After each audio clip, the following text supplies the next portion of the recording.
यो माथि राखेर चाहिँ ठिक्क हुन्छ यो क्या अघि तल राखेर भिडियो बनाएको मरै सुन्ने त सुनेको तल बाटोमा तलको मात्रै आयो अलि माथि यसरी राखेर बनायो भने चाहिँ अलिक राम्रो आउँछ जस्तो लाग्यो आवाज नि क्लियर आउँछ जस्तो लाग्यो गाइज कस्तो आइरहेको छ यसो भिडियो यसो प्रतिक्रिया दिउँ है यसरी म चाहिँ एक्सर्साइज गर्न आएको थिएँ अघि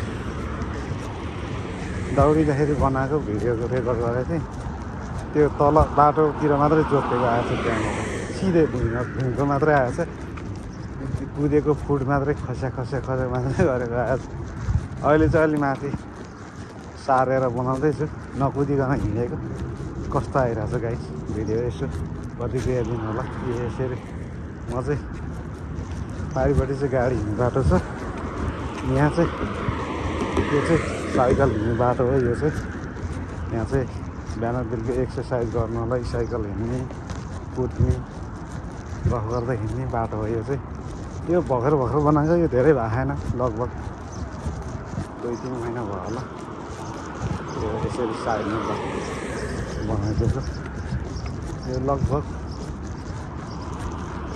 अहिले चाहिँ यो चाहिँ दुबईमा चाहिँ हरेक सिटीमा चाहिँ सिटीदेखि लिएर सिटी बाहिर गाउँतिरहरू पनि यस्तो बनाइदिएको छ सरकारले लगानी गर्ने ठाउँ कहीँ छैन के अवस्था हो भाइ सबै विकास भइसक्यो गर्नुपर्ने अनि यस्तो बनाउँदै गल्लीहरू पनि बनाउँदै यसरी बोटबिरुवाहरू रोप्दै रमाइलो हरियाली बनाउने प्रयास गरिरहेको छ यहाँ बालुवाघारीमा गाइसहरू चाहिँ त्यस्तो अघि झन् 10-15 मिनटको भिडियो बनाइसकेको थियो सबै भुइँतिर मात्रै जोतेको आएछ भनेको अब यो चाहिँ अलिक स्टेट जान्छ कि भनेर चाहिँ मैले अलि माथि क्यामेराको पोजिसन चेन्ज गरेर चाहिँ भिडियो रेकर्ड गर्दैछु गाइज अब यहाँनिर विशेष कुराको खुलासा हुँदैछ कतै कमेडी नि मिसिन्छ फेरि मेरो भिडियोको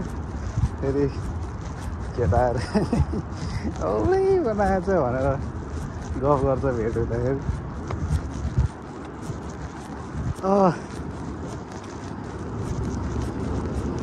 अब हिँडेर त फेरि टन्नै लाग्ने होला अलिक कुद्नु नि पर्ने कुद्नु त आजलाई कुदेर त पुग्छ सट्ट अब जाने फ्रेस हुने अनि एकछिन यसो मोबाइल चलाउने सुत्ने बस्ने खाना बनाएर खाने छुट्टीमा यस्तै हो गाइज अब कहीँ सिटीतिर जाउँ भने 1-1.5 घन्टा लाग्छ गाडी चढ्नु पऱ्यो यसो अलिअलि खर्चै हुन्छ क्या सिटीको 200-300 त्यही भएर फेरि 300 सिटी जानुभन्दा 200-300ले त अनि खाना खाएको खर्चै उठ्छ खानाको खर्चै उठ्छ त्यही भएर सिटीतिर जाने त अक्कल झुक्कल मात्रै हो खासै काम छैन अब यसो गर्लफ्रेन्ड सफेर हुनेहरूलाई त यसो सिटीतिर गइरहन्छ भेटघाट गर्नलाई हामी त अब जाऊ घर जाम भइसकेको मान्छेहरू कहाँ कसलाई घुम्न जानु छ र अब साथीहरू भेट्न जाऊँ भन्ने साथीहरू 12 घन्टा ड्युटीमा लोतीखोर भएर काम गरेर आएर सुतेको हुन्छ उनीहरूलाई के डिस्टर्ब गर्नु जानु अनि यसो छुट्टीमा यतै वरिपरि हिँड्यो अलि गफसफ गऱ्यो भिडियो बनायो एक्लै गफ गऱ्यो बाउला झैँ त्यसरी छटपटिँदै हिँड्यो यसरी नै बितिरहेको हुन्छ गाई छुट्टीको दिन चाहिँ छैन यो त बालुवाघारीतिर यस्तो घर बनाइसक्यो अब 2-4 वर्षमा त हिँडेर सबै यो बालुवाघारीतिर नि घर भरिन्छ होला गाइस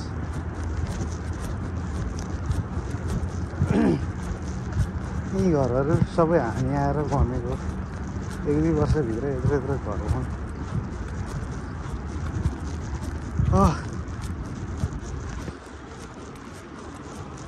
त्यस्तो छ बिहान पाखाको मौसम चटचट मे महिनाको आज 5-6 तारिक हो क्यारे अहिलेसम्म चाहिँ गर्मी वात्तै बढेको अवस्था छैन गाइस दुबईमा लगभग दिउँसोमा चाहिँ हल्का गर्मी नै हुन्छ अन्त बिहान बेलुका चाहिँ हल्का सिरिरी चिसै हावा चलिरहेको अवस्था छ अहिलेसम्म चाहिँ।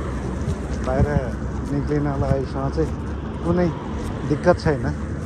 अब 1-2 महिनापछि चाहिँ यहाँनिर यो पिच गरेको रोड तातेर यो बाल्लाहरू तातेर घाम माथिबाट चर्केर चाहिँ त्यो आगोको भुग्रामा आगो तापेछ कि तापे छैन गाइस। हुन त सबैलाई आगो ताप्यो होला।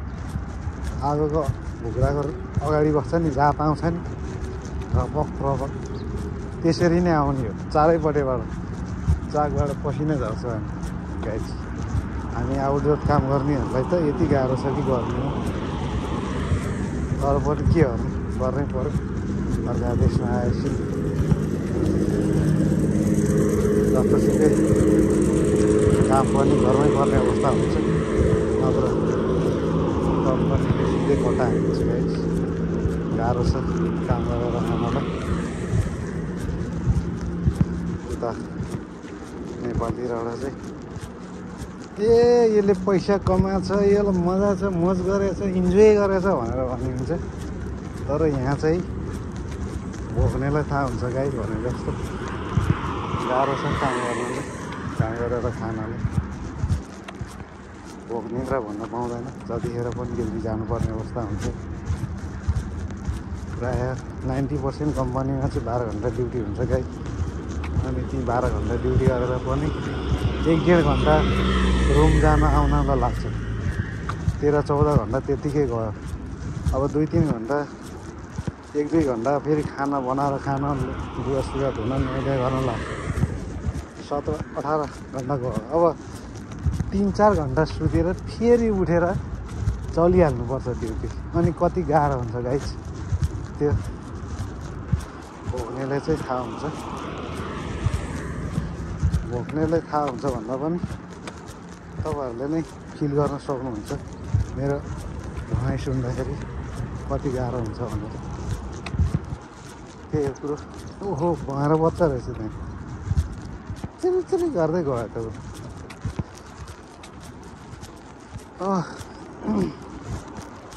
यस्तै हो गाइस। अब दुबईको बारेमा मैले अपडेटहरू दिँदै आएको थियो बिस्तारै, थोरै थोरै। यो चाहिँ भाँचे ठाउँ लगाउने के भन्छु यतातिर नि साह्रो छ। नेपालतिर चाहिँ फाँडेर फाल्नुपर्छ, हाम्रो गाउँघरतिर चाहिँ यस्तो छ। अब अपडेट भन्नु पर्दाखेरि अहिले खासै अपडेट छैन, सबै पुरानै हो। अपडेट भनेको त्यही म अहिले हल्का यतातिर हिँड्दै गफ दिँदैछु तपाईँहरूलाई, त्यही हो अपडेट भने नि। यहाँभन्दा के दिन्छ र, के छ।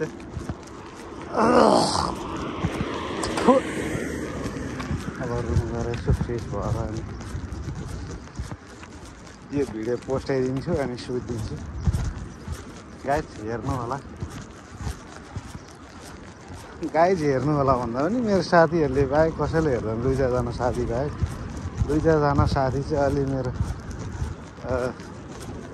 मनमिल्ने साथीहरूले मात्रै हेर्ने। फेरि उनीहरूले नि राम्रो लाएर हेर्ने होइन गाइज, उनीहरू चाहिँ त्यही भ्युज बढाइदिनु मात्रै हेर्ने है गाइज। त्यसो चाहिँ नभन फेरि त्यही पनि हेर्नु सक्ला है।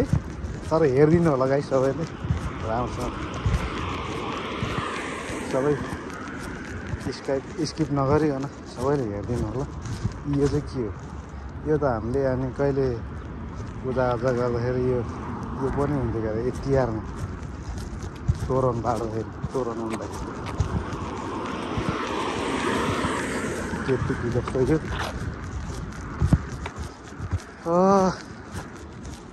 घाम पनि माथि माथि आउँदैछ, हल्का चर्किँदैछ मलुन पारामा।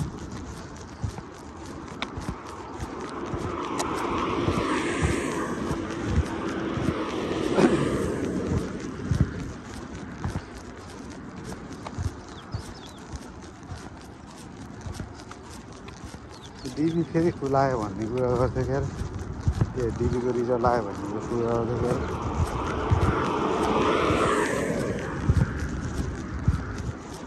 डोनाल्ड ट्रम्पले रोकेछ भन्ने कुरो सुरु फेरि ठुलो रिजल्ट आयो के हो कुरो यसको बारेमा बुझ्नै पर्ने हुन्छ गाइज डिबी पऱ्यो भने डिबी परेन भनेर चाहिँ नआत्तिनु होला गाइज अर्का देशमा गएर धस्किनलाई डिबी परेन भने टेन्सन गर्नु पर्दैन किनभने तबसम्म मलाई पनि परेको छैन त्यही भएर चित्त बुझाउनु पर्छ आफ्नै नेपालमा बसेर केही गर्नु भन्न चाहन्छु म चाहिँ खाडीतिर बसेर सधैँ ल्याएर यो त अलि अति हो होला बढी नै भयो होला यो बारे नबोलौँ होला केही पनि अब अर्को विषय कुरा ओहो यहाँ त भैँसा कति रहेछ त यो चाहिँ यस्तै घाँस रहेछ यसको फुलहरूले खानलाई आएर